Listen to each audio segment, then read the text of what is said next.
Good morning, everybody. Welcome to another edition of Stall Talk. We got the boys back together.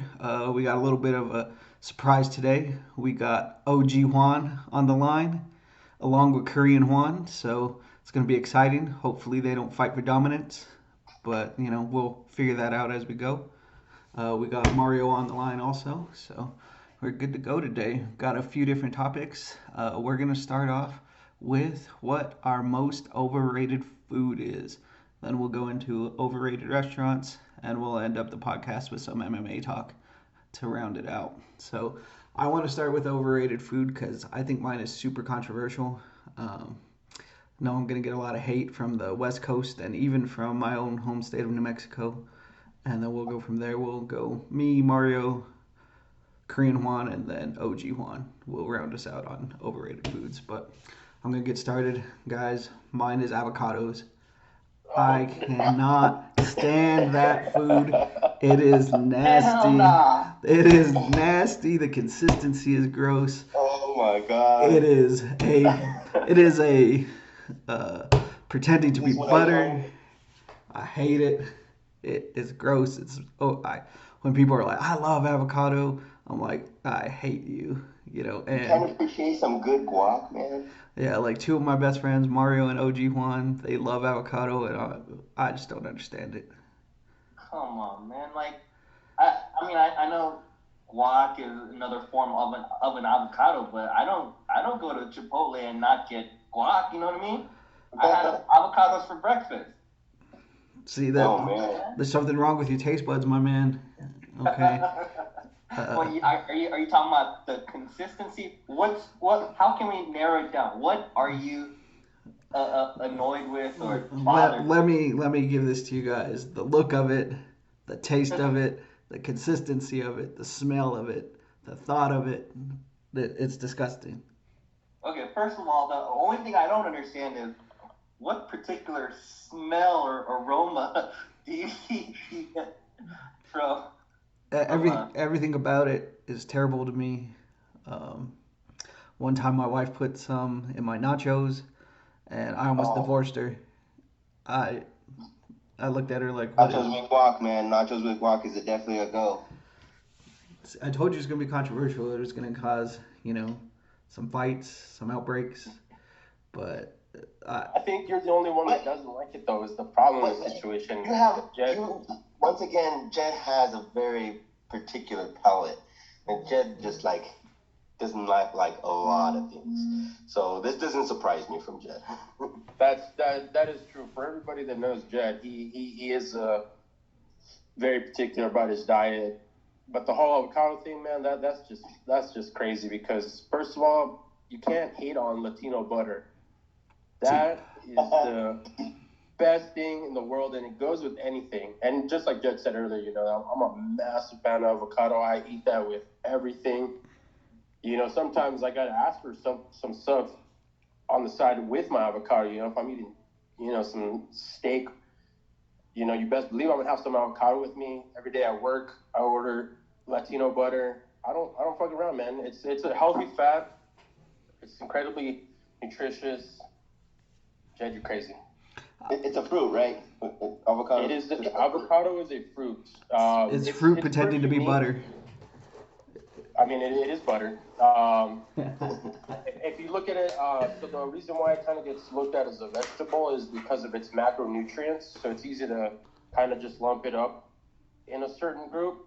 But it is a savory fruit, and maybe that's why Jed, gets turned off by it. But man, I can't imagine. There's not too many things in life that are more delicious than avocados. Yeah, no, this is outrageous, man. This is. That's so crazy. And I Let's was gonna be super. My food picks next, but the Jed just already set the bar too high. You know. Yeah, guys, it's gross. So I don't know. I mean, when I was little, I did remember growing up not liking avocado, and this is kind of one of those things as your palate changes as you grow into adult, and you start liking other things. Like beer is kind of like one of those things that you acquire a taste for. That just means you matured. You Right. stuck in the past. So in other words, Jed, it's time to mature. So guys, you need to get It's time to grow over up. it. Juan's absolutely right. When people offer me guac, I'm like, "Don't you have any salsa? Aren't you a normal person? Get out of here with that nasty stuff." But then you combine best of both worlds. You got the guac and the salsa, like on flautas, on nachos, on tacos. It's just they go together, man. No, man, you got to get out of here with that stuff. I'm even getting sick talking about it. So let's just move on to Mario's pick, and we'll go there. All right. So originally I was gonna make mine kind of like a broader segment of stuff, just because I mean, I don't want and Jed at least know that I'm pretty crazy, and I've gotten crazier with my diet over the years. But I'm just gonna narrow mine down because I was gonna do just a big broad category, and I can mention it later if nobody else mentions it, which I'm certain they're not going to. But just to keep up with Jed's trend on controversy, I'm gonna go ahead and make my most overrated food cilantro.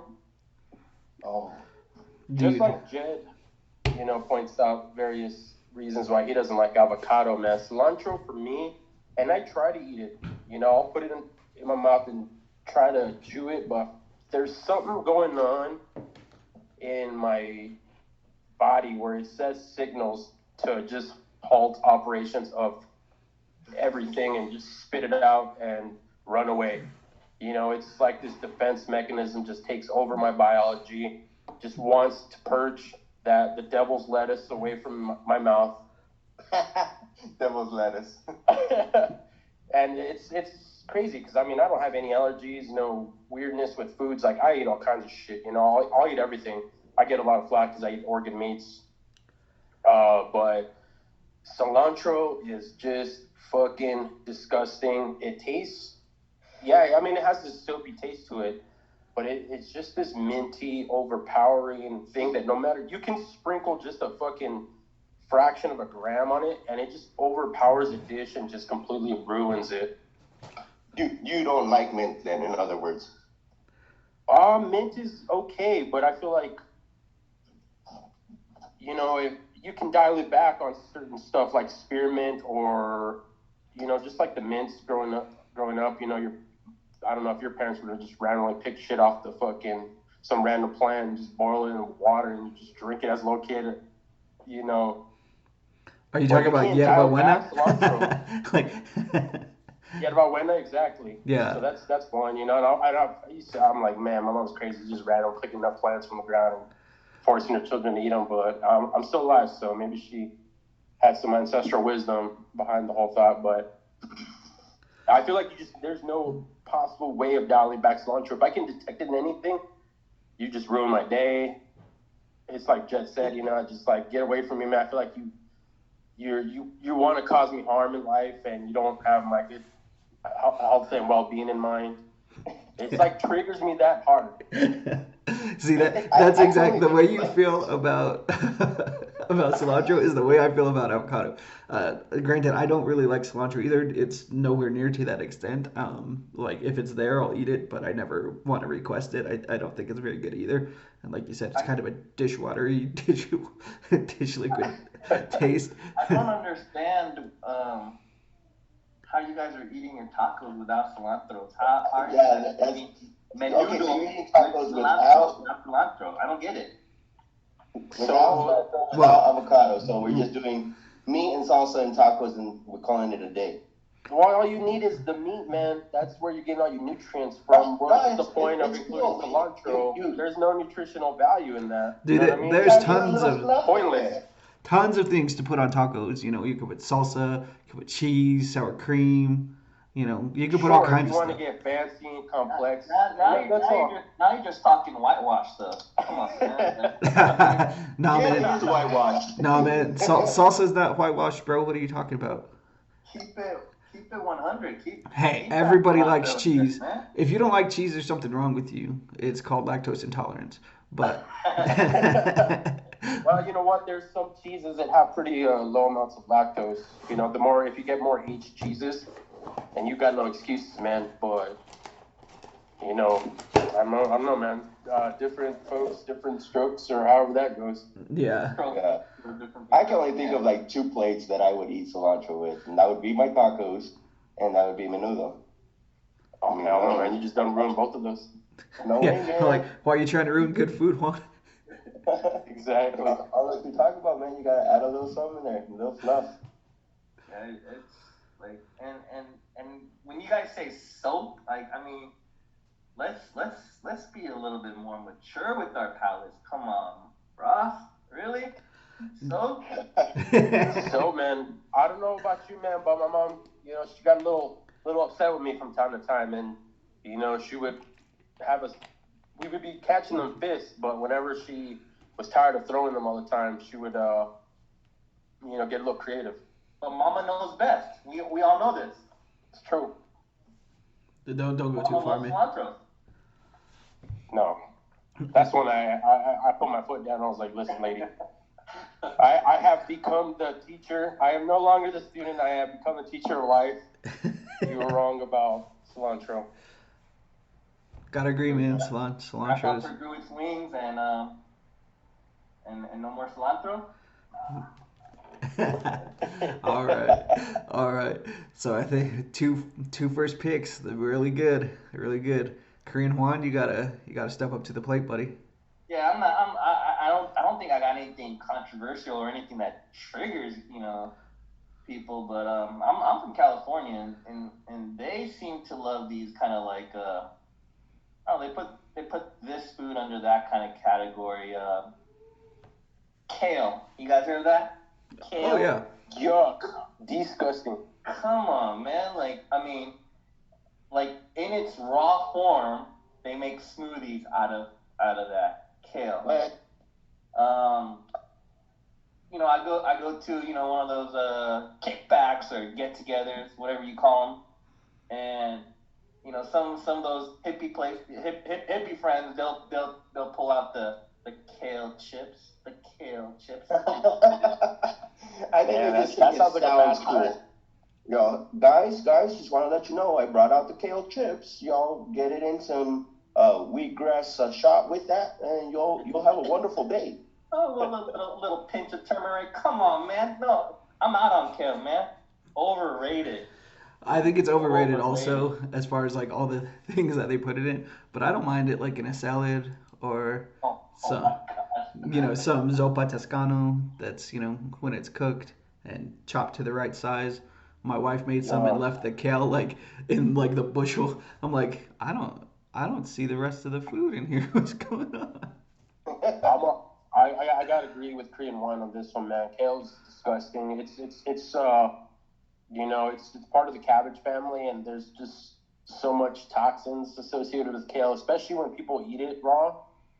That I just what's the point? You're not getting much nutrition out of this thing. And I get the good intentions because people kind of think that that's why you should eat it because you're getting all these vitamins and minerals from it. But the thing is that good intention has this lack of understanding that those type of vegetables can actually cause a lot of gut issues that people aren't aware of. Yeah, No, that's yeah. Serving like there's kale, there's baked kale, and then there's raw kale, and when you put raw kale in your smoothie, I'm out, man. I can't handle you no more. That's good, and I'm glad you think that because there's this notion that's the best way to consume it. But man, you're saving your body from a lot of distress, man, because that's raw plants. The thing that people got to understand, and I can get deep into this stuff, but plants don't want to be eaten at the end of the day. They got a lot of chemicals to deter us from consuming them. This is why it's best to cook the crap out of them, so they can be digestible and edible. So I'm 100% in agreement with Korean One on this one. Kale is get that basura out of here. Yeah, that's basura for sure. basura. I think it tastes better than just straight lettuce and salad. That's my thing. Like I'll put some lettuce, some kale, some spinach. I prefer spinach to all of them, but yeah, I mean, kale in a smoothie is Just weird.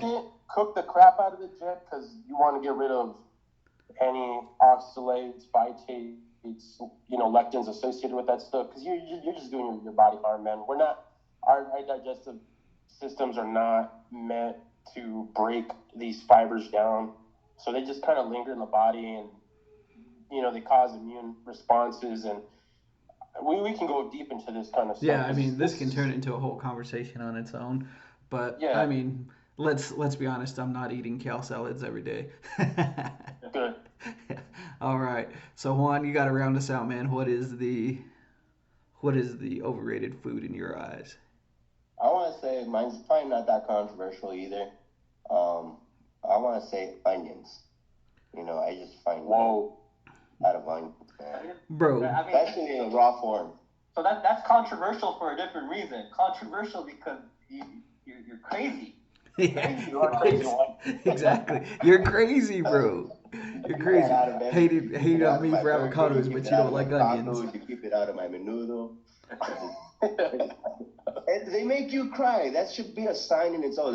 It's a plant and a defense mechanism to make you cry. Say, hey, don't eat me. You really don't want to.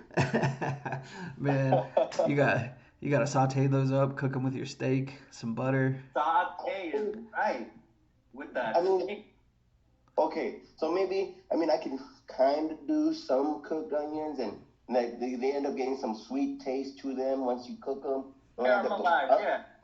My main focus here is going to be raw onions. Anybody who just puts raw onions on their food or anywhere and anything, I'm just like, what is wrong with you? Yeah, no, I'll agree with Juan on that one. Raw onions aren't the best. I'll still do it. I've done that before, where I've just taken a bite of the raw onions to discuss other people. But dude, the onions are delicious, man. Yeah, raw onion, taking a bite of that's some gangster stuff, man. Like Juan said, you start crying doing that. Of the menudo earlier. I mean, I can't have my pozole without onions. Come on now. It's true. I do like Dude, onions in my onions pozole. just add so much flavor. Yeah, dude, Yeah. they're great, man. Like, They're like Yeah, they're- spicy, but not like the right kind of spicy. It's just I don't know what's going on in my mouth. Yeah, same mechanism that you had with cilantro. It's just my body's saying abort, abort, abort. Yeah, and that's fair if it's strictly raw, because like I said earlier, we shouldn't be eating raw vegetables. I'll eat a raw. I'll eat some Funyuns.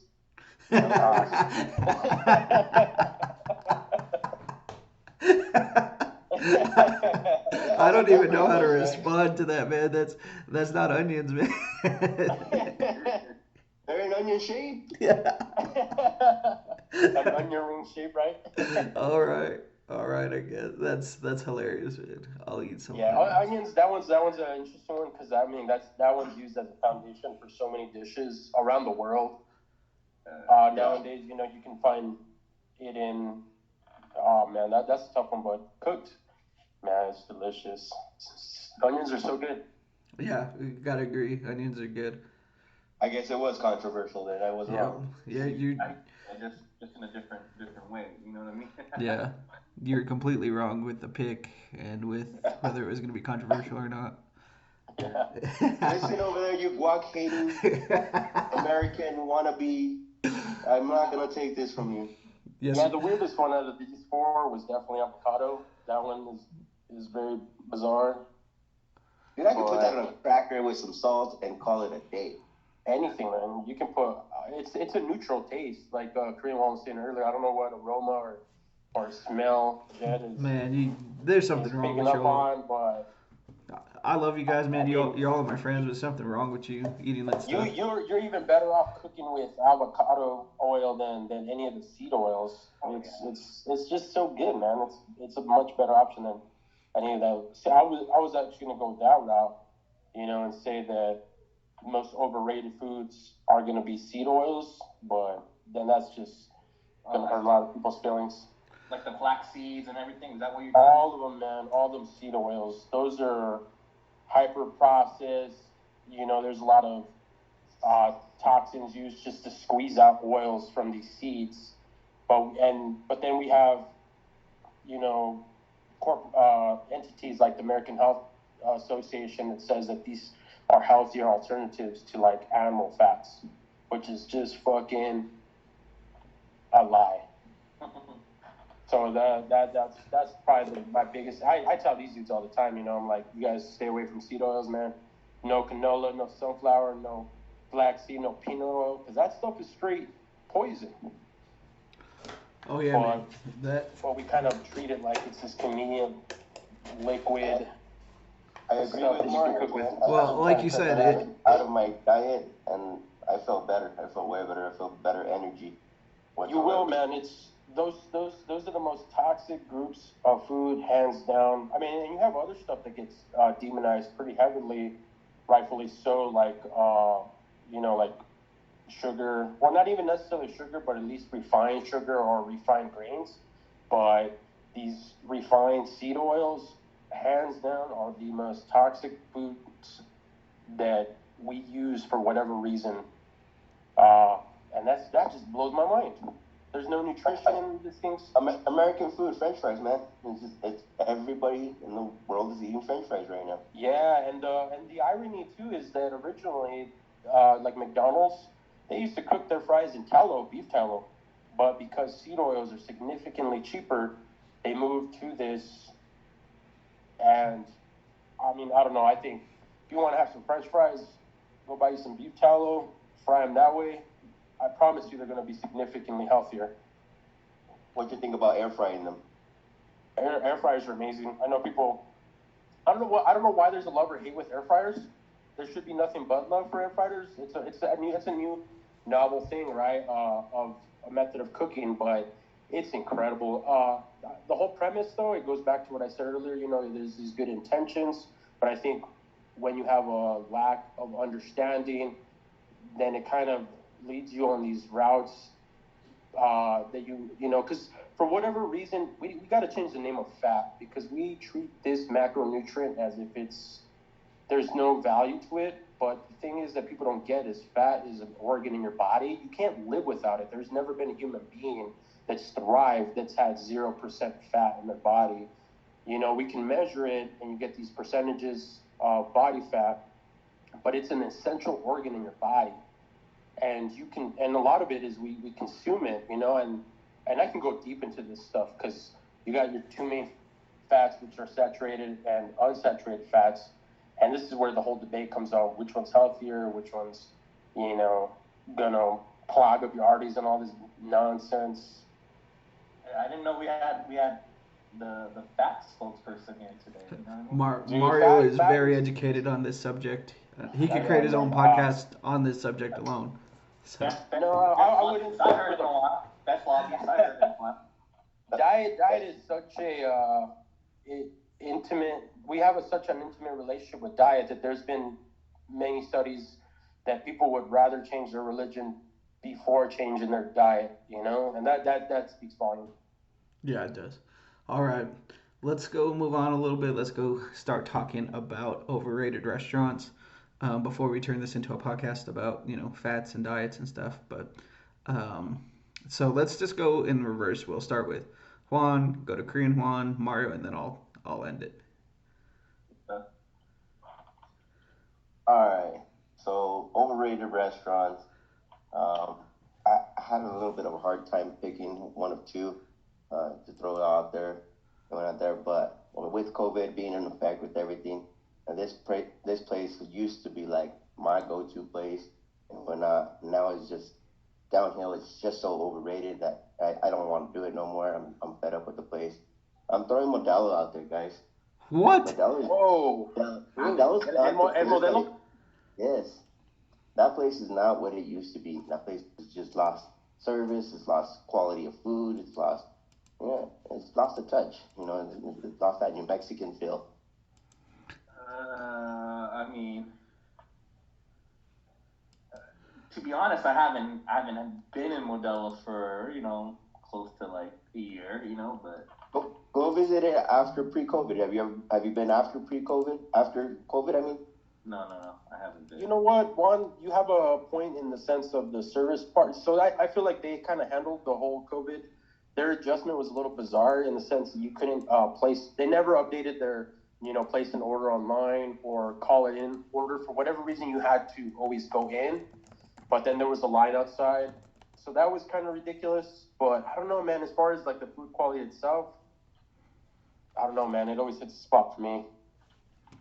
Oh Yeah, man, I it haven't just been hasn't there been the same. since COVID started, but that is one of my favorite restaurants. Juan, I do, I guess I have to go to see because that Try was it out, one of guys. your You favorite know, don't restaurants, don't man. steer me wrong until you've tried it after COVID. And you've had it there, and see what it's like again. And see if you're happy with, and I always add value to my food. It's like if I'm gonna pay $10 for a burrito, that burrito better be damn good. You Yeah. know, True. there. And Agreed. if I'm going across town and I'm spending half an hour to get your food, that food better be good. True. If it's not up to par and it just ended up being another McDonald's cheeseburger that went through a process production and went out there, then no, I'm not gonna do it. Okay. I mean, yeah. I mean, what Juan said, right? I mean, I haven't tried Modelo since or after COVID or during COVID. So I mean, I mean, yeah. I mean, you're referring to the service going down, but the food quality too. You're Right. over encompassing Right. criticism of it. Yeah. Okay. I mean, yeah. I mean, it blows that you got to go to the end of the town just to get, and then wait in line or whatever. I mean, that blows, right? And that speaks to the overratedness. Is it worth it, right? I mean, Right. it's part of it, right? So That has to weigh into your food that you get. I mean, there's a lot of great restaurants out there that you give poor service, and you know what? You still have to go through it just so you can get that damn food that you were craving and you're wanting. And when you're like, I have that one craving, and I'm not gonna be happy until I get it. And that waitress might be shitty, and that drive-through clerk might be shitty or whatever. And you give two rats ass because once you get that food, you're like, hell yeah. That's not that feel good.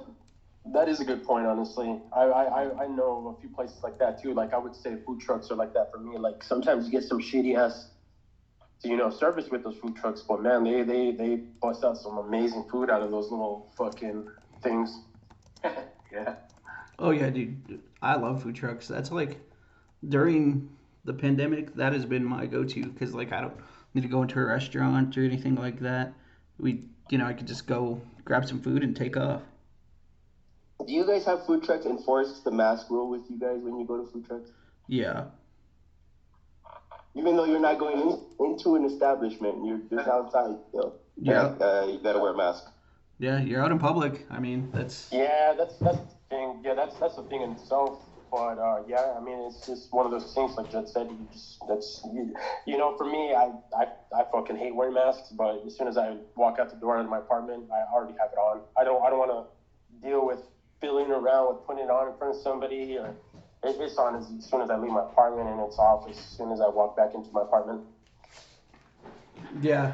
I mean, it's the rule right now. I'm not gonna like throw a fit about it or whatever. It is what it is for right now. Exactly. Oh, that's a whole nother subject, but Yeah, we'll do that some other time. All yeah. right. So El Modelo off the board, huh? El Modelo. Okay. Wow. All right. I wasn't thinking that, but let me point you guys to my overrated restaurant.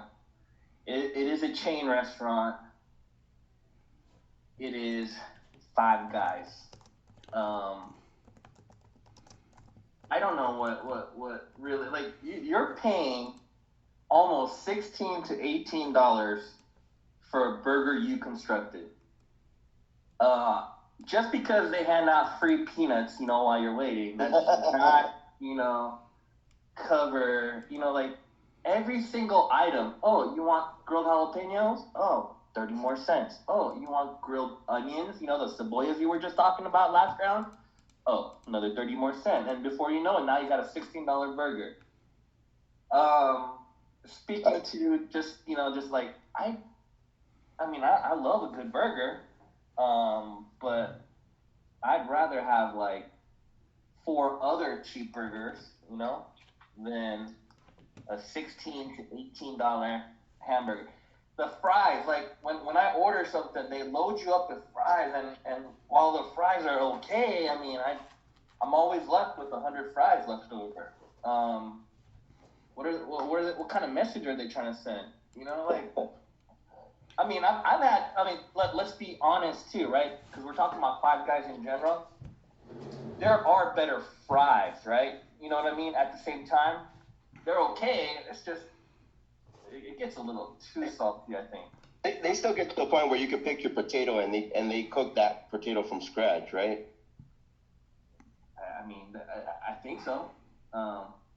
That's the last time I like had an experience with Five Guys and stuff. Is you got to pick your potatoes and everything, and they would do it for you, and they do everything pretty much from scratch.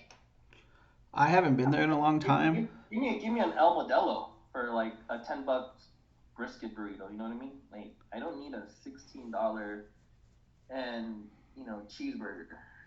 And so I mean, Korean Juan's kind of doing the same thing that I did. He's kind of taking that like value of your food, and in correspondence to how good it should be. If you're gonna be charging 5-star prices, you're gonna have to put out a 5-star dish. You can't sit there and just say, hey, I want this much just because the economy is where it is, or whatever. Uh, I can kind of agree with it. I don't find myself eating at this place very often, due to it's not a big wow place. There's so many better burger joints. I agree. So I agree too, for different reasons though, because I thought the burger was actually pretty good when I got it. But after like I left, it felt like I had grease like all over my face. Like the burger was just so greasy. It felt like I had grease like everywhere. Like I had to take a shower, had to like wipe down my face with a napkin or something. I don't know. It just like I felt super greasy after I had the burger. I'm like, I don't know why I felt greasy. Like it just went into my mouth. Why does like the top of my head feel like it has grease on it? You know what I mean? So when when I ate there, that is why I also think it is overrated. And I know that people like go to bat for it, like, no, it's better than In and Out. It's better than this, that, whatever. Whether you like In and Out, that's your own thing. But it like I've had people go to bat for it. I'm like, I don't know, I don't see it. It wasn't that. Yeah, I mean, it's just like if I see it, like it's a Saturday afternoon, I just shopped at the mall. I've come out and I see a Five Guys right next to the mall. I might get it, you know what I mean? But I'm not going out of my way. I'm not. I'm just not. And greasy is a thing with Five Guys, right? Salt, like their fries are just like all salt too. I mean, yeah. Like I said, Yeah, I don't even remember their fries. Like honestly, the only thing I can remember about it is just like my face felt nasty afterwards. So But yeah, like yeah. you go into the Five Guys and you wait in line, but like next to you while in line, there's like 50 bags, those big rice bags of just potatoes, and they yeah, it's just yeah, too much. That's kind of their shtick, though. I think, like Juan said, you get to pick your potato. Like we have all these here ready for you, fresh made fries, kind of, you know. But I don't even remember their fries, so I couldn't. mean, that's kind of what's sad. Is like that's their kind of like spiel. They're gonna throw the potatoes out there. You're gonna pick your own potatoes, and then you don't remember their fries after you leave. It's kind of like for fries that are gonna be marketed as making them from scratch and fresh and whatnot. You expect them to be really good. True. Yeah, I mean, and then there's different ways of like McDonald's has it down because they do a two cook stage, that gives you that crispy exterior and that soft interior, and it's not too many places match it. And I like my guys actually, but like you guys are saying, I mean, I don't need a bag of fries. It's one of those weird things where it's like I'm getting all this food, but I'm not really getting much value because I'm still giving you $20 for a $20 burger. That's not going to be the best. Yeah, for $20, it better be one of the damn best burgers I've ever had. Yeah, yeah. Just to kind of wrap up Five Guys, it kind of comes down to this, right? Value, right? You're paying 16, $18 for a burger, and then what Jed said, people go to bat, right? That's like the ultimate combination of like overrated. You know what I mean? Like value, not there for me. And people go to bat. Like, what do you see there? Yeah, overrated. I'm out. Yeah, that makes sense. That makes sense because that may be one of the reasons people go to bat for them is because they've spent their hard-earned money, and in a kind of way it justifies that letting all that money go. But I don't know. That one's a interesting one. All right, Mario, what's your pick, brother? So I'm gonna change mine up. Actually, I was gonna go a different route, but based off of one Korean one, I'm gonna just say one just because it is overrated, and mine's gonna be Starbucks. Yeah. Man, like I am a coffee fanatic, and nothing blows my mind more than when somebody suggests that we go to Starbucks over so many other legitimate, like there's so many good places where you can get a cup of coffee, and somebody insists on going to Starbucks. The thing with Starbucks is those guys, if you ever ask for the ingredients of your drink, you're gonna get the longest printout known to man. Like they don't use any natural, earth grown ingredients. Everything is chemically made. You can't unless you get a black cup of coffee, which even that in itself is terrible. Why are you gonna spend $3 on a black cup of coffee? You're better off just going to the gas station, honestly. But are you telling me my 8 pumps of melon wasn't all natural? Oh man, dude, you'll be looking at stuff like dry glucose syrup, maltodextrin, palm kernel fat, they corn flour, I'm like, why is all this stuff in here? Rice cereal, flour, like they put all kinds of crazy shit in a white chocolate mocha, for example. And I'm like, why? Like this is crazy. Like, shouldn't you just put cacao butter, some milk, and coffee? Because that sounds like a white chocolate mocha to me.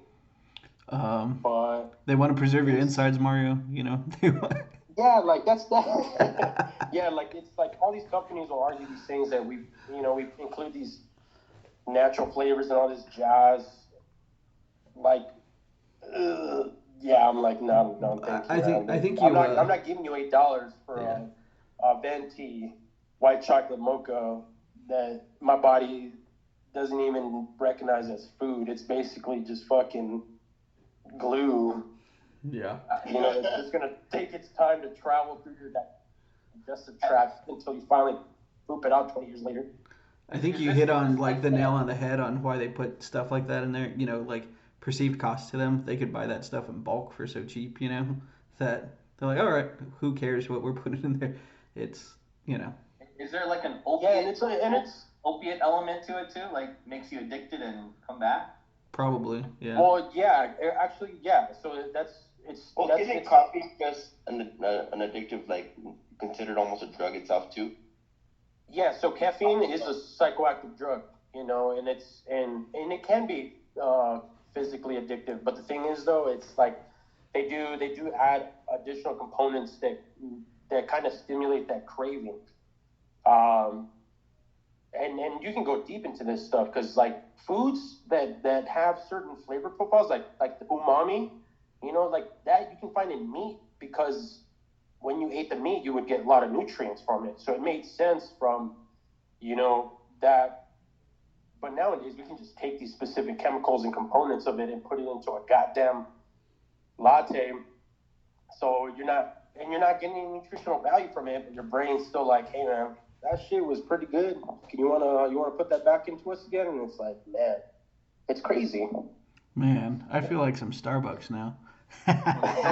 Honestly, I mean, I drink this stuff. I'm kind of torn apart whether like this is really one of those, overrated. Is it overrated? 100% overrated. You can do this stuff at home significantly cheaper.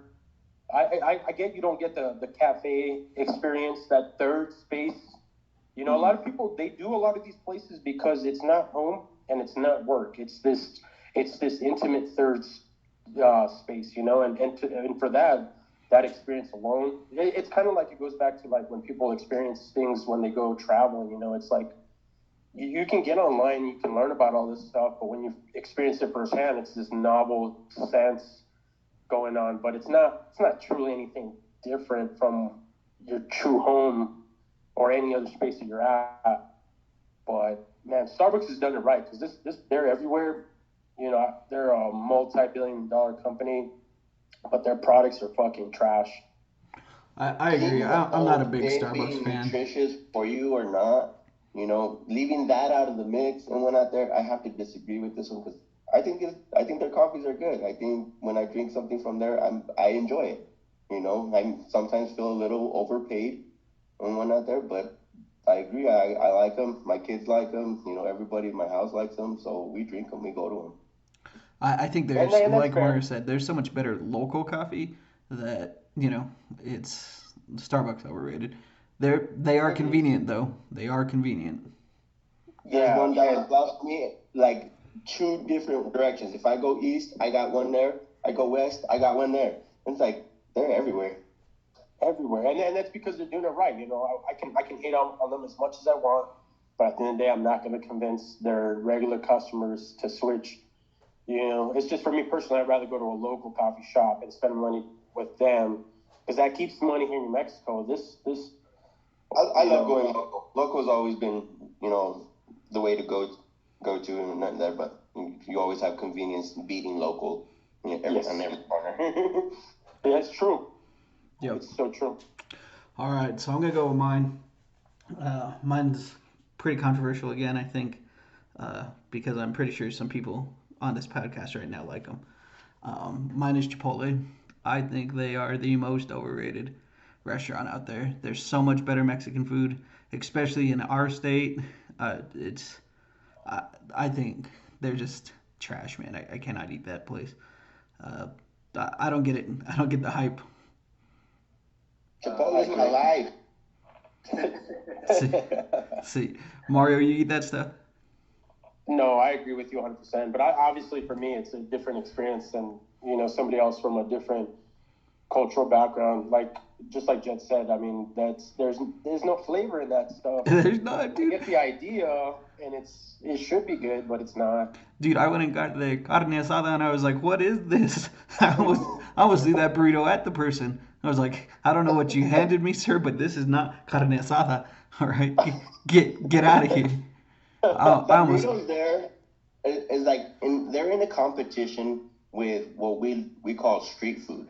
The taco trucks and authentic Mexican food and whatnot. They're in that the place there, but they're really more branch like borderline Taco Bell.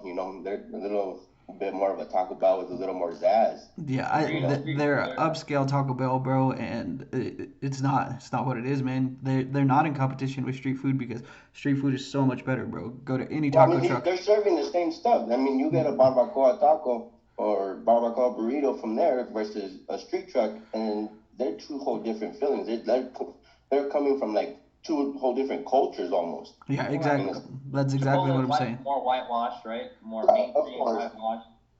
I Yeah, always call it like the Mexican Subway because you go over there and just like Subway. From the get go, you pick what you want in it, how it goes.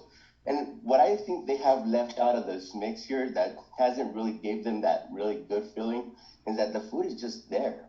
The food's not really made fresh for you and has that like warm feeling when you eat it. Bro, but people love it, right. man. Chipotle is huge. Uh, I've never understood it myself, and I like your comparison to Subway, man, because I don't eat that shit either. So, Yeah, uh, Subway's freaking nasty. But one hit that on the nail head because that's exactly what it is. There's no when you go into a Chipotle, there's not this sense of like when you walk into somebody's home and they're cooking and you get all this aroma in the air and you see all this wonderful magic going on in the kitchen. It's Like it's you kind of should like smell that carne asada when you enter that facility. Once again, that carne asada has been just left over fridge, pre-warmed up in a light, left there for you, and yeah, it tastes like carne asada maybe whatsoever, but it's not what you get when you're really making it from scratch. that's true, man. And I think maybe it is because our So culture, like how we grew up with the food we grew up with. Even going over to Juan's house, like as a kid, the food his mom made, the it's nothing like it, man. Nothing like it can't be compared. Yeah. Nothing beats home cooking, man. Home cooking is another level, and it's kind of sad that the corporate America has kind of taken that away from us, and told us to go out and eat because it's more convenient that our time's so limited. Don't waste your time in your kitchen. You're tired. This is the message they feed us, and people are like, you know what, you're right. I'm just gonna go to McDonald's quick. Well, I'm gonna order pizza real quick from Pizza Hut, And it's like, cheaper. man, yeah. And sometimes it's cheaper. I think what Jed may be missing out on, he says, he's not getting the flavor, and that may be true, but has he ever tried a Chipotle with avocado? Game changers have to be in part of this too. Game changer. Alfredo with some guac in it, man. That's what I'm missing, huh? To Jed's credit though, like if you get a scoop full of guac over there, man, it's like $45 more. Yeah, everything's fucking extra over there. Yeah, you're like, can I have one scoop of avocado? Okay, that's a $98 burrito, sir. Thank you. Yeah, it's crazy. Yeah, dude, I don't know. My sister loves Chipotle, and we have this argument all the time. And you guys, Juan and Mario, Connie, she's like a food snob like me, but she loves Chipotle, and I'm like, what is wrong with you? Do you, the most picky person, love this place? I just don't get it. Yeah, that's a weird one. I'm surprised to hear that Connie likes Chipotle. Yep, I'm gonna have to tell her we mentioned her in this podcast, and then we'll get in this argument again.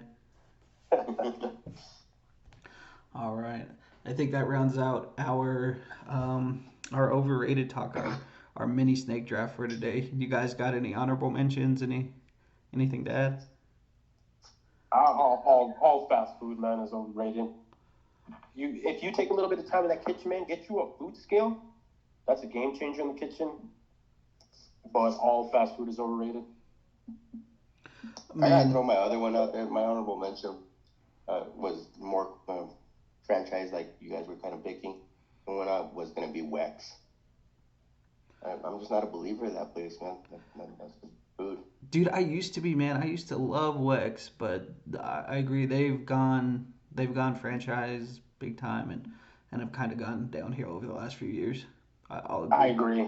Same with Blake's too, or Dion's. Wex used to be really good. Like the bowl of papas was the shit, and now I'm like, man, this is the most bland meal I've ever had. They have lack of seasonings or spices or something. I don't know what they're doing in the back there, but someone please teach them what some salt and pepper is. Just please. That's all we need. It's so true, man. That's so true. Dude, it hits the nail on the head, man, because I got their bowl of papas last time and I was like, man, these people do not know what salt is. They don't. John, you got a honorable mention? Yeah, I'd probably say Buffalo Wild Wings. Oh, hell Whoa. It's like their tagline, what wings, beer, sports, right? That's their tagline, right? And with their wings, man, like you when you have options like Hooters, Twin Peaks, and Wingstop, and you name it, right? I'm going to all them and not considering Buffalo Wild Wings, right? If I'm going to Buffalo Wild Wings, it's because I want to, go grab a beer and watch some sports. Really, it's just for the environment, not the wings, right? They got 22 signature wings, sauces, and the worst part about that is they don't put enough coating on the wing. It's not enough sauce to kind of coat the wing, so it kind of just it's just sticky. You know what I mean? It's not. It's just sticky. I think you need to lay off the Asian zing a little bit and just let them do what they do best. They kind of lay groundwork here for the wing world. We're not there. I eat that stuff once a week. I love Buffalo Wild Wings. I cannot get with this. Yeah. Oh, that was funny, man.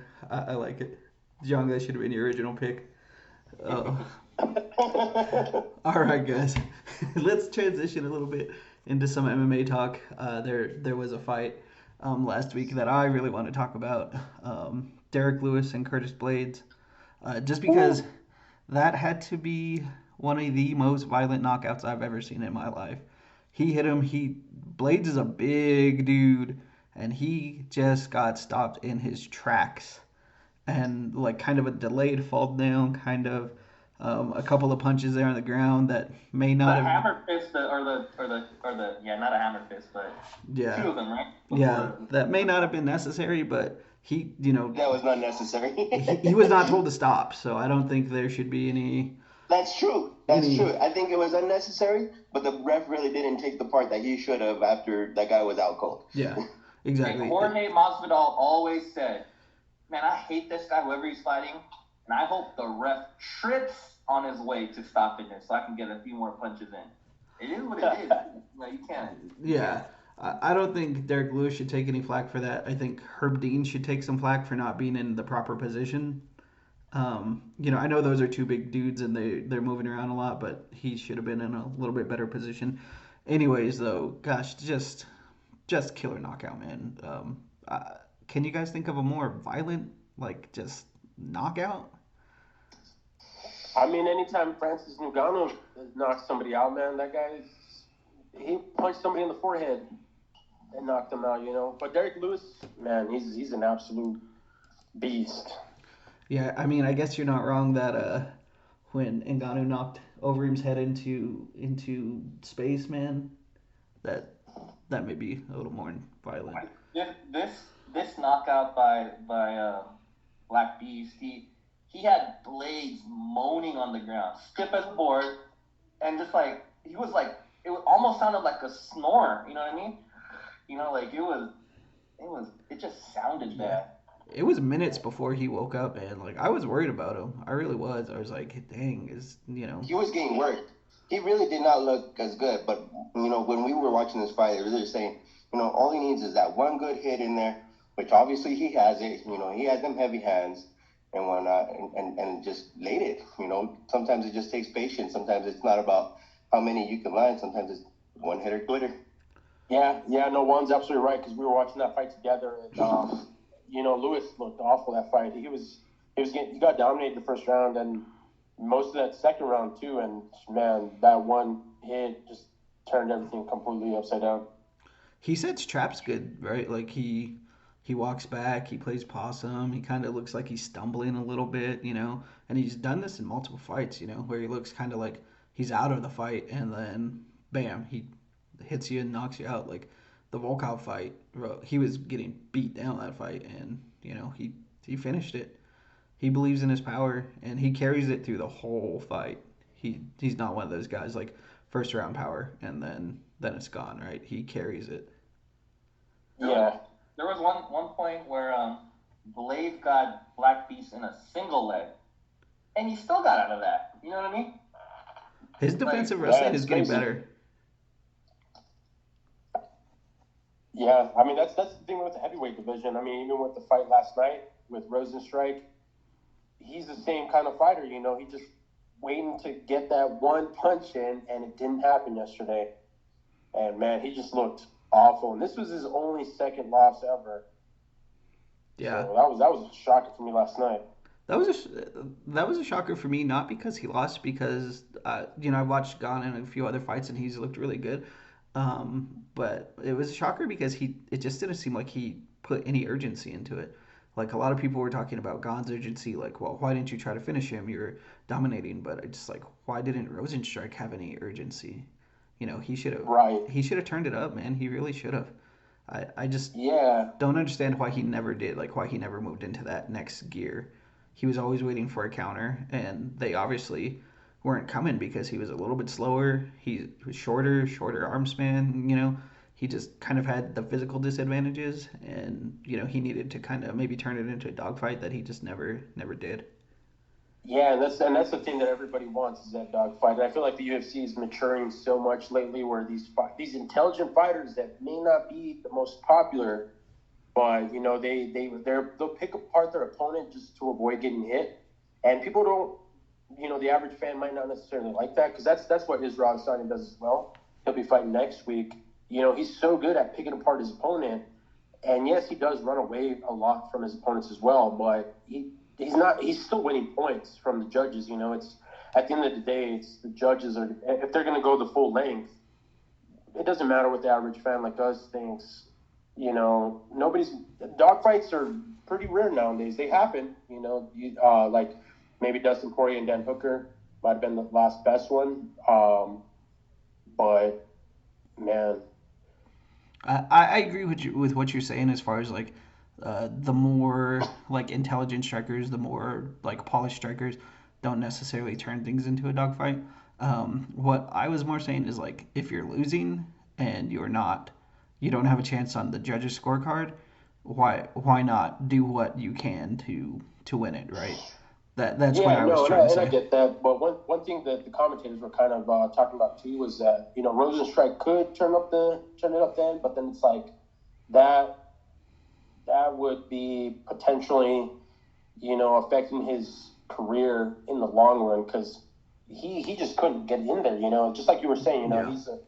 he was trying to look for that counter that was never going to come, but he instead of changing his game plan up, he kind of stuck to maybe what he trained with leading up to the fight. It could have been something where maybe he didn't know how to change it up. Yeah, I understand. You know what I mean? I guess the long-term career could have been in his mind. He could have got knocked out if he turned it up. Opened himself up more. Maybe he didn't get knocked out because he was conservative. It makes sense. It's just I don't know. I guess my thought is always like in the moment, like why not change it? Why not do what you can? But he was also getting out grappled by a bigger guy, so he couldn't have really changed into a grappling match. He's not really known for that, anyways. So it is what it is. I guess he did what he could in the moment. What about 259? There's gonna be some good fights on there. Um, Oh, I'm I can't wait. I can't wait. I want you to remember this name, Sean Brady. He's on the prelim card. Not the main card, but the prelim. He'll probably be the first or second fight. Yeah, he's in early prelims. He'll be the fourth fight in. Yeah. He's who I have my money on. I'll probably have a bet on this one. I'll probably have like a Sean Brady. Asker Askarov is fighting Joseph Benavidez. I'll probably take Asker. I'll take Peter Yan fighting Aljo. Wow. Yeah. Yeah. I don't know, man. I think Aljamain Sterling, he just looks so good. Yeah, but He does. I just don't think that he's gonna be able to get him to the ground, and I think Peter Yan's stand up is so much better than his. He hits hard. He's mean. I honestly have Peter Yan getting a finish. Wow. Yeah. That's kind of surprising. I mean, I can't, just like with you, I can't wait for this. Man, 259 is fucking stacked. You got 4 champions, 3 title fights. And like Korean Juan said, you got a lot of really, really good fighters in the early prelims. You got Sean Brady. He's actually undefeated. He's 13-0, I believe. But you also have Dominic Cruz in the prelims, which is crazy. That guy's an elite still. And Thiago Santos is fighting. That guy's a fucking monster. So that's who else I have on my That's on my bet. that's gonna be a good fight, man. Ray Kick's good, man. Is anybody else just as excited to see women fight and just really throw it down and see Amanda Nunes? Dude, Amanda Nunes is the fucking goat, man. Like that one, I just want to see it just so Amanda knocks Megan Anderson out. But man, I mean, you know what? When it comes to women fighters, there's a couple of them that I really want to see, like Zhang Wei Li. But Amanda Nunes, damn, she's just incredible, man. She's the goat. I have a prediction that you guys are not gonna agree with. I don't think. I think Cut it out. Megan is gonna light her up on the feet, and Amanda is gonna have to shoot. He's gonna go to the ground. Yeah, Amanda's gonna have to take her down. Megan's striking is insane, and she's long. Yeah. She knows how to use her length. She moves very well. I think Amanda's gonna win, but she's gonna have to take her down, tire her out a bit before she stands up. Which is not going to be a problem because Nunez did that to Jermaine Durand and me all 5 rounds, right? Yeah, Yeah. easily handle her. But even if it goes that way, Jed, Anderson, she was submitted by Felicia Spencer, who Amanda Nunez knocked out easily. Yeah. So I don't know, man. Amanda is a better all-around MMA fighter, right? She's a better all-around MMA fighter. I think in this one, she's not the better kickboxer. She hits harder than most any woman, though. So she always has that one knockout punch in her. The only one factor that I would pose to you guys is now she's a parent. So when you guys all had kids, did you guys become softer too, or what? I can Yeah, agree with 100%. No way, man. But the thing is, though, man, if you guys watch the clips, of them leading up to the fight, Amanda Nunez compares her baby to a dog. What? Because her instincts as a parent are still so novel that, she's trying to make things relatable. Like, she's like, damn, I have this human being now that I keep with me all the time. But I don't think that has changed her anyway. Maybe she'll retire sooner, but, man, I don't know. Yeah, I was gonna say, man, OG Juan, he became meaner when he became a parent. Guy got tougher. No way, man. Juan was the first parent out of all of us, and He tried to fight. that guy was. He tried to fight a hobo, man. That's all I gotta say. The hobo tried to fight me. All right, let's He tried to fight a hobo, and we'll just leave that at that, and take it how you will. Hey, I'm pretty sure Jesse fought a hobo too. I don't think he was a parent yet, though, bro. Just to wrap it up, who do you guys got? Israel or? Let's go around. So that way we can make our picks on the main card. Okay, let's start. We'll start with Santos and Rakic or Race. I don't know how to say his name. Rakic. So I'll start us off there. I'm going with Santos. Think he hits harder, a little bit more elite. I think he gets it done. I'll go with Rakic. Rakic is thick with 3 C's. Thiago, last fight, he just didn't look so good coming back from his 2 knee surgeries or whatever he had. That's true. I think that I originally thought that, but man, Glover Teixeira looked too damn good, man. Glover Teixeira's been rejuvenated lately, and I think Thiago Santos is going to look to change minds because he's coming off back-to-back losses, but he beat Blachowicz before those 2 fights. He's in the lead, I think. Yeah, I agree. I think he's just a little bit better. Juan? I'm gonna go with Santos on this one too. Oh, 3-1, huh? How about the Islam and Dober? Dober. Start that off, Mario. Oh man, I got Islam, man. These Russians. I believe he's part of Khabib's posse, man. But these dudes are just fucking animals, man. I don't think Islam's lost since like 2015 or something like that. And the dude is just so good, man. He's only 29, 18-1, well-rounded, mean as fuck. OG Juan? Or I'll go with Islam too. Islam just owned another fighter that I really think is an awesome fighter, Arman Sarukian. He just manhandled him. I think in that sense, I think Islam is legit. Obviously, he trains with Khabib or Khabib's camp. So yeah, go give me Islam. OG One, what do you think? I like Khabib's camp and stuff too. So if we're going there, I'm probably go with Islam also. Yeah, round it out. I think I'll go with Islam too. Dober's good.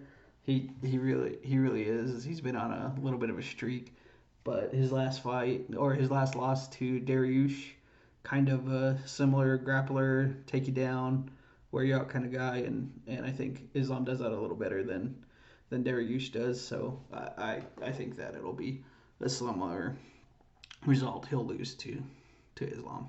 So well, just that one was pretty easy. What's up next? Who's the next fight in here? So then we have next Aljamain Sterling and Peter Yan. Peter Yan. I mean, I gave my pick already. Peter Yan, I think his takedown defense is too good. I don't think he's gonna get taken down, and honestly, I think he'll probably knock Sterling out. Sterling is good. He does have a little bit of a touchy chin, and I think Yan is gonna touch it. I'm going with Jan. He's the Terminator for that division. He's the man. He's the truth. So give me Jan. I agree with them. I choose John here. I don't know, man. I feel good about Aljamain Sterling. This guy is. I mean, he actually submits a lot of his. He got getting knocked out by Marlon Moraes. So, what Jed's saying about him having a soft chin, that might be come into consideration. But he does tend to go the length. He just came off a first round submission win. I think he can take down Yan and submit him, but it's going to be a good one, man. That division's really good. It still bums me out that the triple champ retired so early, but Henry Cejudo, that would have been amazing to have him in the mix with these guys as well. Yeah, I agree. He's good, man. I really would have liked to seen him fight Yan. I think that's a good fight there. Great wrestling, good stand up, kind of a similar thing. I think that would have been a good fight. The other one that kind of points me to Sterling maybe losing was his knockout to Garbrandt, right?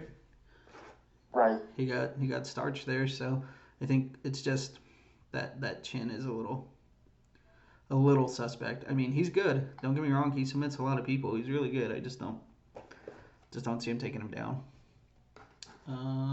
Next, Nunes and Anderson. I think we all agree Nunes is going to win. Yeah. Yeah. If you're going for Anderson, that's just silly, and you have to be related to her. Yeah, I like her, man. I like watching her fight. She just I don't think she's what, 6 foot, I believe, and 145 pounds. That's a big human being. Yep. But come on, man, the lioness. Come on now, man, cut it out. Yeah, she's just a step above, right? That's like a lion going after a giraffe. Just because the giraffe is bigger, man, that lion's gonna beat that ass. I mean, even with like the length and the reach overall, that Megan has over the heart. You got to just think about how much heart really wins fights sometimes. Anderson has heart, man. I think she does. I think it's gonna be a little bit better fight than we anticipate, but the all-around game of Nunes is just going to come into play, and she'll beat her. All right, well then, just to make it a discussion, how does this end? I'm going to say it's going to be a first-round knockout from Amanda Nunes. You think so? Yeah, I'm 100% positive on that. I was actually, personally, my thought was going to be like an Amanda, probably like a third-round ground and pound stoppage. Okay, third round. I'd say a knockout second round.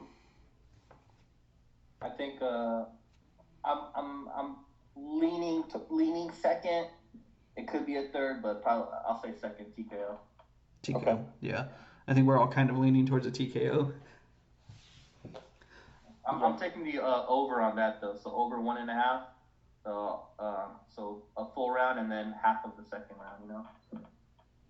All right, I'm really curious about the main event. I'm gonna let everybody else go ahead of me, cause man, this is a very interesting fight, and I want to hear what you guys have to say. Started off, Korean Juan. Yeah, no, I'm going with Izzy here. I think Israel has all the tools.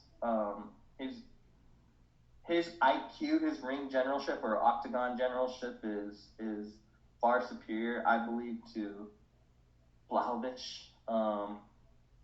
And I think I think he can adjust on the fly, which not a lot of people can do. I think John Jones can adjust on the fly. Um, I'm rooting for an Izzy win. I think Izzy will win, and I want Izzy to win. So I want to see like a super fight with like John Jones in the future too. If he loses, then it loses its luster a little bit. So all around, I want Izzy. I think Izzy will win. And better ring generalship. Yeah, power punch. He's deceptive. He's frail. Like he looks frail, but he's actually pretty. Kind of like an Anderson Silva vibe. Yeah. Yeah. Yeah. Exactly. Yeah. And So Vlahovic, yeah. He's got power, but I think Izzy will outlast him if anything. yeah. So here's my take on it. I think Izzy will win. Speed kills, right? I think he's faster. The punches you don't see coming are the ones that put you out, and that's what it's going to be. He's just going to be too fast.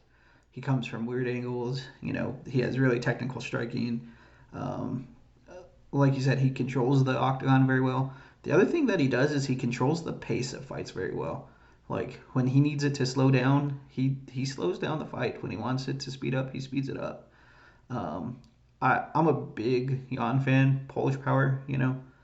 I love the way he knocks people out. I think he hits harder. He's stronger. He's just not going to be able to catch him. That's going to be the difference. Is he's just not going to be able to hit him. And Izzy would definitely hit him. It's going to kind of, I think, look a little bit like the Costa fight, right? Like Costa was bigger, stronger, but he couldn't hit him. So it doesn't matter if you have all those attributes if you can't touch somebody. Are you saying finish or decision? Finish. Probably a late finish. Yeah. Okay. Yeah, I think a late finish, fourth round maybe. I'm leaning towards a finish too, fourth round. Actually, that's what I was thinking. But yeah, no. I think just real quick, and I'll let the others chime in. Um, Yesterday's broadcast, Angela Hill said something. She was talking about Izzy's style, and basically she was showing how Izzy will jab with his left, and then follow that up with a left kick, so you don't see it coming. And so I thought that was pretty. Uh, I thought that was a good point. I thought it was very poignant. So yeah, I'm taking Izzy. Just like I said. OG Juan? I'm gonna end up going with Izzy on this one too. You kind of hit it on the nail on the head. The way he speeds up stuff and brings it down. He kind of does remind me a little of John Jones. He has that poise to him.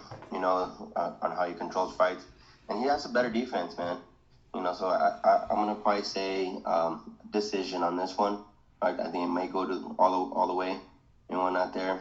Unless he tires him out, then like maybe last round knockout. Caldwell? And I guess this one turned out to be unanimous after all, which I'm not surprised on, honestly, because, Stylebender, man, he's such an intelligent fighter. I'm not the biggest fan of him, honestly, because he's, just like Jed said, he does kind of, demand the fight go his pace. Like with your Romero fight, he ran that entire fight and threw those leg kicks. So it was one of those situations where obviously Romero is not going to become champion because you got to beat the champion to be the champion, and the judges are not going to give you the fight.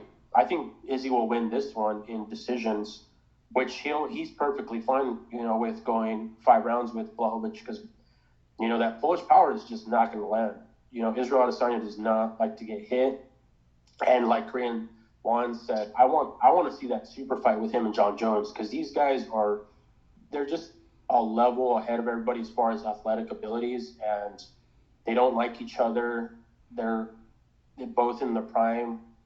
They both play with their food. So, man, a super fight between those two guys, Uncle Dana would be crazy not to make that happen if these guys win their next 2 fights.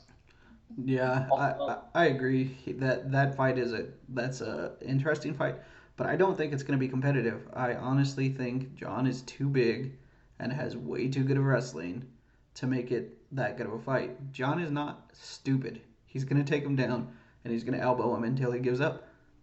Yeah. Honestly, I think that I is think the if it's okay to go ahead and move on to this, because it's the consensus is he's just gonna win and he's the better fighter overall. But man, let's go on to that because we might not have this opportunity to potentially talk about this fight. And I completely agree with Jed.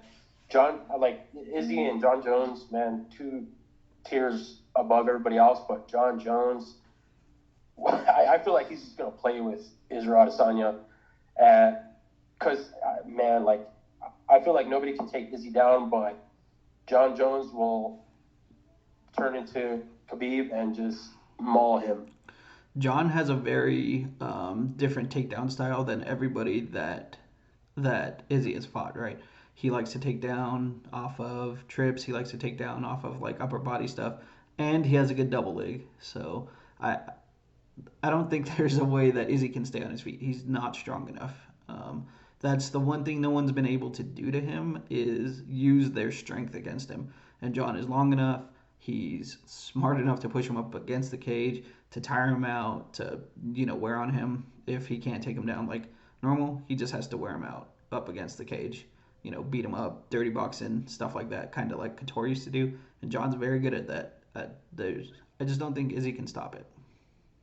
Give me Bones all day. I will put a week's salary on Bones winning. Like I'm not even hesitating. You're right. He's gonna. I see him taking Izzy, to the cage, to the wall of the cage, and just taking him down from there. And so clinch him. Nothing's gonna work on John Jones. Yeah, He's a stand a chance. yeah. If this ends up going headed towards John Jones, it's almost another unanimous decision type of thing, and it's gonna be definitely Jones. Yeah, it's crazy. Like, did you guys all see the clip that he posted of himself training?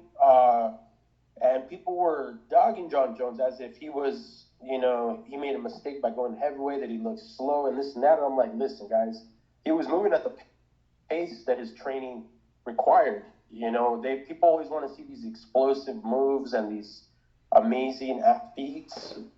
Dude, John Jones, people that hate on him are just crazy. Like I don't get it. Like I'm speaking in an objective mind. I get that. He made some mistakes outside of the ring, but man, John Jones, if you watch his fights, this guy, he's just so unreal on how good he is in that octagon. Dude, yeah, that you gotta compartmentalize that, right? Those are two different people. John Jones fighting and John Jones as a person. John Jones as a person is a wild man, dude. He does all that crazy stuff that he's done.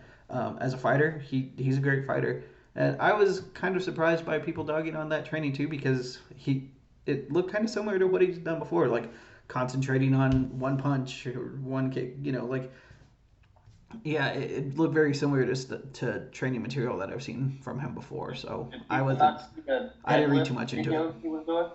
Also, the deadlift videos, he looked strong. He's massive. Like he's so muscular, but people are like, he lost speed. What is he thinking? He's, like he threw out a Twitter tweet yesterday with the Rosenstrike fight, and Francis Ngannou replied to it, and I'm like, dude, John Jones is just a complete package. Like, cut it out, man. Like, if you don't like this guy, that's fine, but you can't say he's pound for pound the greatest fighter right now. He is a GOAT right now, definitely, and whatnot there. And in order to perform at a heavyweight level, it's not explosiveness like you see in all the other weight classes and whatnot there. And that works for smaller guys and whatnot there. But game plans when you're at this weight class and at that level there, which I think he can perform at that weight level with no problem and whatnot there, is not as easy as it looks and whatnot there. Trying to seeing these guys even throw like flying knees and stuff like that there, a 260-pound man actually getting off the ground and throwing a flying knee, that takes a lot, so it's debatable, on how well you can perform in this weight class compared to others. Yeah, I think he probably is top tier in that weight class. He's never really been hurt. I mean, he got rocked maybe once, but he has a solid chin. like Juan said, I think game plans is what's going to win him fights, right? His fight IQ is super high, and I think it's going to be probably one of the highest in the division. So I want to see him fight there. I think a fight with Francis would be amazing. A fight with Stipe would be great. Those are the ones that I want to see the most of those two fights. But yeah, he's good. Izzy's great too. I just don't think he has what it takes to get past John. All right.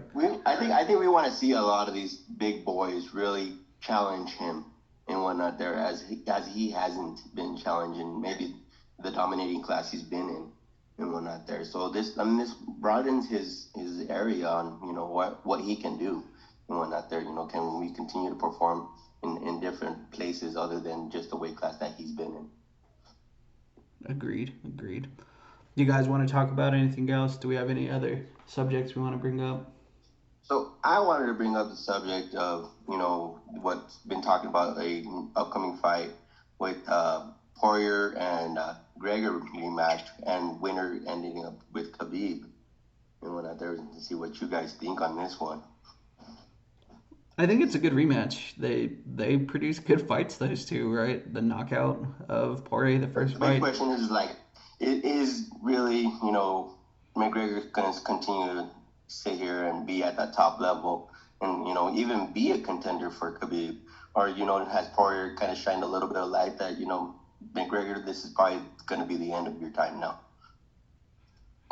He's always going to be a draw, right? He's exciting. He hits hard. He's funny. He's charismatic. I think he'll always be a draw.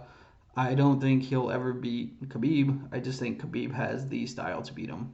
He just has the style. But I don't think Khabib wants that fight either, though. So will he come back for it? Poirier would be like the better fight to see here for Khabib here, and to put on a better show than McGregor really would. Yeah, I think he's the bigger, stronger, more durable guy. Also more well-rounded, so I think he is the better fight for Khabib. What do you guys think? Yeah, I mean, with McGregor, all right. So there's just kind of like he got hit by those legs, just got whacked, and couldn't stand up, right? And like it reminds me, like yesterday fight, Pedro Munoz fought Jimmy Rivera. Munoz whacked the leg of Jimmy Rivera all 3 rounds, right? But Rivera finished. You know what I mean? Rivera still finished the fight. He couldn't walk straight, but can McGregor counter that next fight? That will. McGregor looked like he was really not 100%. He wasn't 100% focused. He wasn't 100% stamina. And giving the full potential that we normally see from McGregor. He definitely lacked poise in that fight where he lost against Poirier. Do you think it was ring rust? Do you think it was what? Ring rust? You think he just took too much time off between fights? Some of that there, the fact that you take a break from this here, we don't really see behind the curtain on how much these athletes actually commit to this role here, even off season, even when they're not contending, they are continuously having to stay in shape and form and continue training. Well, his camp was saying this is the best shape he's ever been in, the best training camp he's ever had, the strongest he's ever been, this, that, and another. I mean, I know that's what they say before every fight, and then after the fight, they're like, oh, well, I was hurt, or, whatever things come out after the fight. But if we're to believe them, he was the most dedicated he'd ever been. Dedicated to his kid, too. His kid's growing up, right? And the long layoff, kid growing up, maybe becoming soft. I don't know. What do you think? Who do you guys got on this card here? I kind of want to see an opinion on who do you guys think may take this, kind of third fight, kind of decision, right? On who's going to be, the one to really take this match. Between Poirier and McGregor? Yeah. I think Poirier would beat McGregor again. Obviously, they're both going to make adjustments. The lightweight division is very interesting because you have the whole Khabib thing. I mean, he's retired as far as I'm concerned, so they got to move on from that. Dana White needs to just fucking man up, drop some balls, and fucking put a title fight But then the thing is, it's then you start talking about, well, who deserves it? I mean, Charles Oliveira has been looking fucking fantastic. He just demolished Tony Ferguson. You got Michael Chandler up and coming. Tony Ferguson's still in the loop. The lightweight division is exciting as fuck right now. But I think Dustin Poirier would win against Conor McGregor. You give it to him one more time? Yeah, give it to him one more time, and he knocks him out again.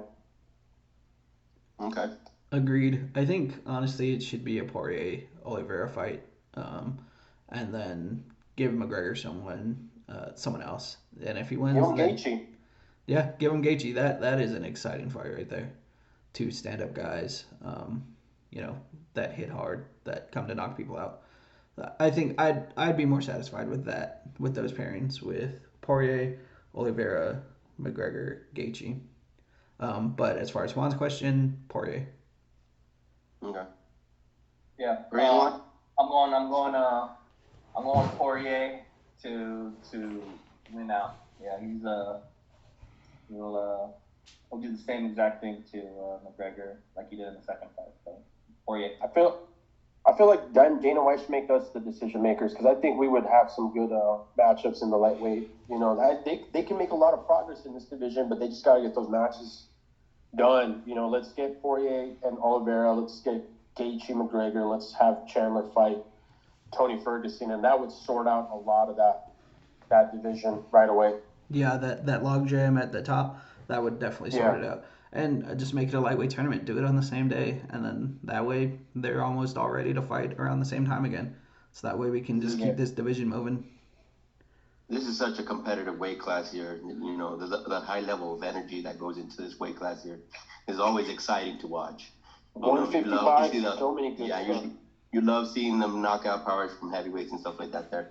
But you can't, stop seeing that here in this weight class, where they are go from the moment that bell rings to the end of the round. That's true.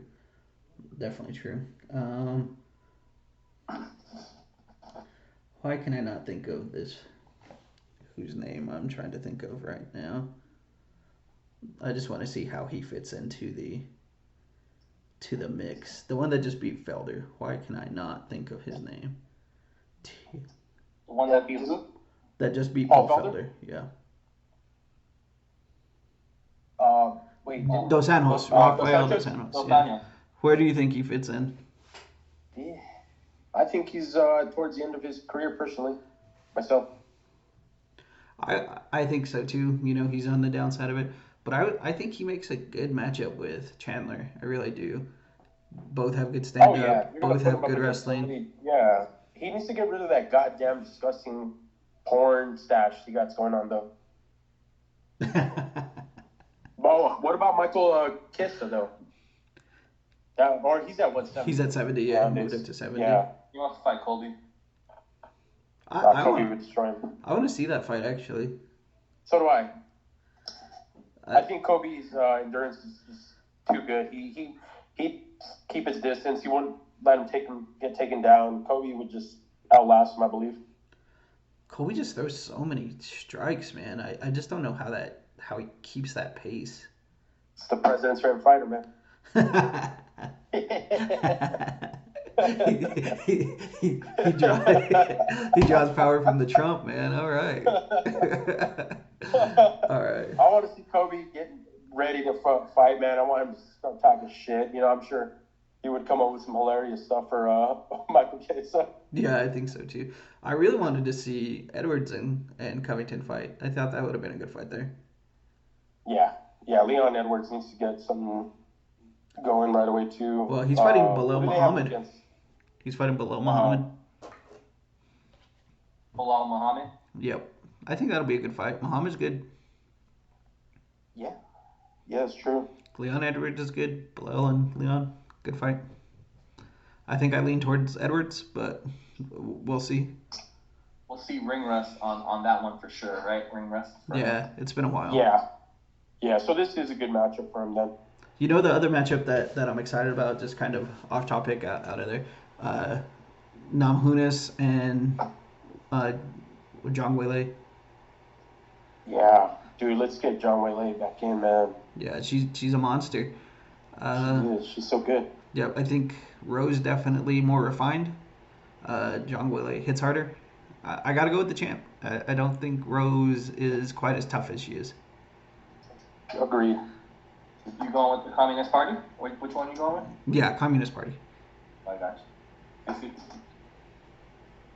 Yeah, I think John Wayne Lee just got that heart, man. She's a tiny human being, but after that fight, that last fight she had with Joanna, you know, it's like, man, that's that next level dedication where I'm like, I would never sacrifice myself.